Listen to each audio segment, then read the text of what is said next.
एक बार दीपक और संदीप जो एक ऐतिहासिक जगह जिसका नाम सोनपुरा होता है वहाँ खुदाई करने जाते हैं। चलो, क्या पता यहाँ पर हमें कुछ ऐसी चीजें मिल जाएं जो हमारे विषय के लिए हमारी मदद करें। हाँ, सही कह रहे हो तुम। देखते हैं खुदाई करके क्या मिलता है। वैसे भी अभी तक यहाँ पर किसी ने खुदाई नहीं की है, क्या पता कुछ बेहतर ही मिल जाए। खुदाई करते करते अचानक दीपक की कुल्हाड़ी किसी धातु से टकराती है। अरे, ये क्या बज रहा है लोहे जैसा? हाथों से मिट्टी हटाते हुए वो देखता है तो वहाँ पर रोबोट दिखाई पड़ता है। संदीप, संदीप, जल्दी इधर आओ। देखो मुझे क्या मिला।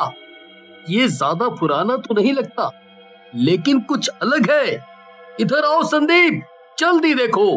तभी संदीप वहाँ पहुँच जाता है। क्या हुआ दीपक, क्या मिला तुम्हें? क्या ये एक रोबोट है? लेकिन इसको बनाया किसने होगा? किसने बनाया, क्यों बनाया, कोई आइडिया नहीं, लेकिन हम अपने विषय में इसके बारे में पता कर सकते हैं। क्या बोलते हो तुम? ले चलें इसे अपने कॉलेज? हाँ यार, कुछ ना मिलने से इसका मिलना ही बेहतर है। इसी पर अपनी खोज कर लेंगे। हाँ चलो, इसी को ले चलते हैं।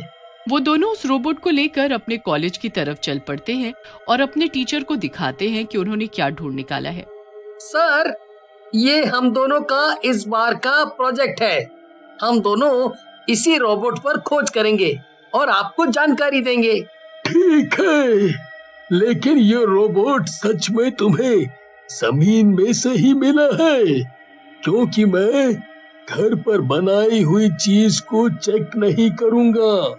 नहीं सर, ये सच में हमें मिट्टी में गड़ा हुआ मिला था, लेकिन ये इतना पुराना नहीं है तो इतना नया भी नहीं है। इसकी कार्बन डेटिंग की जाए तो ये लगभग 15 साल पुराना होगा।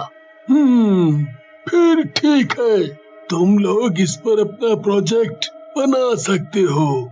संदीप और दीपक साथ में टीचर को धन्यवाद बोलते हैं। एक दिन की पढ़ाई करने के बाद संदीप और दीपक रोबोट को कॉलेज में छोड़कर अपने घर चले जाते हैं।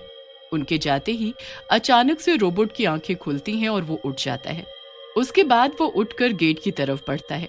कॉलेज के मेन गेट पर गार्ड बैठा होता है। सुनो, ये सोनपुरा गांव है क्या? तुम तो एक मशीन हो, तो बोल कैसे सकते हो? जो पूछा है उसका सीधे सीधे जवाब दे। सोनपुरा गांव है कि नहीं? ये नहीं है, ये कोई गांव नहीं है, ये शहर है। तो मुझे यहाँ कौन लेकर आया और मुझे मेरे गांव से इतनी दूर क्यों लाया? मुझे नहीं पता है तुम्हें यहाँ कौन लेकर आया।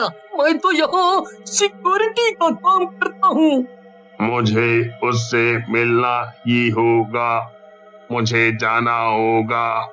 किससे मिलना होगा और कहाँ जाना होगा?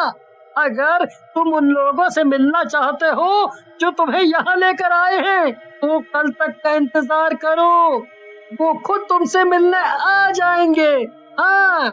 नहीं, मुझे उनसे मिलना नहीं है, मुझे किसी और से मिलना है और मुझे उससे मिलना ही होगा, मुझे जाना होगा। लेकिन मैं तुम्हें यहाँ से बाहर जाने नहीं दे सकता। तुम्हें वापस अंदर जाना होगा।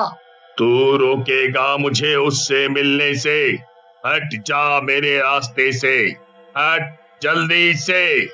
नहीं, मैं ऐसा नहीं होने दे सकता। ये मेरी ड्यूटी है, कॉलेज की रखवाली करना। चले जाओ अब अंदर। ठीक है, फिर अब तू देख। इतना कहकर भूतिया रोबोट सिक्योरिटी गार्ड का गला दबा देता है, जिससे सिक्योरिटी गार्ड घुट-घुट कर मर जाता है। उसके बाद रोबोट कॉलेज से बाहर चला जाता है। मुझे उससे मिलना ही होगा, कहते हुए भूतिया रोबोट शहर में घूमने लगता है। अगली सुबह संदीप और दीपक कॉलेज पहुंचते हैं। वहां भीड़ लगी होती है। लोगों से पूछने पर पता चलता है कि सिक्योरिटी गार्ड कल रात मारा गया है। वो दोनों अफसोस जताते हुए अपनी लैब की तरफ चल देते हैं, लेकिन वहां जाते ही उनको उनका रोबोट दिखाई नहीं देता। वो टीचर से पूछते हैं, सर, हमारा रोबोट कहाँ गया? क्या आपने उसको कहीं देखा है? अच्छा हुआ तुम दोनों आ गए। मैं तुम दोनों को ही ढूंढ रहा था। क्यों, क्या हो गया सर? हमने कुछ गलत किया है क्या? तुम दोनों वो रोबोट कहाँ से लेकर आए थे? क्यों सर, क्या हो गया? बताओ तो। सोनपुरा गांव से सर। तुम दोनों मेरे साथ चलो, मुझे तुम दोनों को कुछ दिखाना है। इतना बोलकर टीचर उन दोनों को सीसीटीवी कैमरा कंट्रोल रूम में ले जाता है। देखो देखो तुम्हारे रोबोट ने कैसे मार डाला है सिक्योरिटी गार्ड को। ऐसी डरावनी फुटेज देखकर दीपक और संदीप सहम जाते हैं और कंट्रोल रूम से बाहर आ जाते हैं। यार संदीप, मुझे तो गड्ढा खोदने पर वो मिला था, मुझे बिल्कुल पता नहीं था कि वो इतना खतरनाक है। चलो यार, उसको ढूंढना होगा, वरना वो पता नहीं क्या करेगा। उधर भूतिया रोबोट रास्ते में जिससे पूछता है कि क्या ये सोनपुरा गांव है, और जवाब ना सुनने पर उसे गुस्सा आ जाता है और वो लोगों को मारता हुआ शहर में घूमता है। तभी वहां पर दीपक और संदीप आ जाते हैं। संदीप देख देख संदीप, वो रहा हमारा रोबोट, उसने फिर से 2 लोगों को मार डाला। हाँ चल, हमें उसको जल्दी से रोकना होगा। संदीप और दीपक भागते हुए रोबोट के पीछे जाते हैं। चलो, आखिर तुम मिल ही गए। हमारी हालत खराब हो गई थी तुम्हें ढूंढने में। चलो हमारे साथ, तुमने पहले ही बहुत तबाही मचा दी है, तुम्हें हमारे साथ लैब में चलना होगा। मैं किसी के साथ कहीं भी नहीं जाने वाला, मुझे उससे मिलना है। बिना उससे मिले मैं कहीं नहीं जाऊंगा। किससे मिलना है तुम्हें? हम तुम्हारी मदद कर सकते हैं, अगर तुम हमें बताओ तो। हाँ, हमें बताओ, लोगों को मारने से अच्छा है तुम हमें बताओ, हम तुम्हें उसके पास लेकर जाएंगे। क्या ये सोनपुरा गांव है? नहीं, ये सोनपुरा गांव नहीं है, लेकिन हम लोग तुम्हें सोनपुरा गांव से ही निकाल कर लाए थे। अब हमें बताओ क्या हुआ था। मुझे मेरे गांव वापस जाना है, तुम मुझे मेरे गांव ले चलो, मुझे उससे मिलना ही होगा। वहाँ पर अब ज्यादातर जंगल है, तुम्हें किससे मिलना है हमें बताओ, हम तुम्हारी मदद करेंगे। तुम 15 साल से जमीन में थे। क्या 15 साल से मैं अंदर था? अब तो वो बहुत बड़ी हो गई होगी। पता नहीं कैसी होगी वो। मुझे उससे मिलना है। कौन बड़ी हो गई होगी? किससे मिलना है तुम्हें? भूतिया रोबोट शांत हो जाता है और फिर बताता है। सोनपुरा मेरा गांव था और वहां मैं अकेला साइंटिस्ट था जो अपनी बेटी के साथ अकेले रहता था। मैंने लोगों की मदद करने के लिए इस रोबोट का आविष्कार किया, लेकिन वहां के लोगों को ये एक खतरनाक चीज लगी, तो उन्होंने मुझे इसको बनाने से मना कर दिया। लेकिन फिर भी मैंने इसको बनाया। मेरी 3 साल की बेटी इसको देखकर बहुत खुश होती थी। फिर एक दिन मेरे ही दोस्त ने मुझे जंगल में बुलवाकर इस रोबोट को तोड़ने को कहा। मेरे मना करने पर उसने मेरे सिर पर वार कर दिया, जिससे मैं वहीं मर गया और मेरी आत्मा इस रोबोट में आ गई। रोबोट के बारे में किसी को पता ना चले, इसीलिए उसने इस रोबोट को वहां गाड़ दिया। मैं अपनी बेटी से आखिरी बार मिल भी नहीं पाया, पर अब मुझे मेरी बेटी से मिलना है। हम तुम्हारी बेटी से तुम्हें जरूर मिलवाएंगे, लेकिन तुम्हें हमारी एक बात माननी होगी।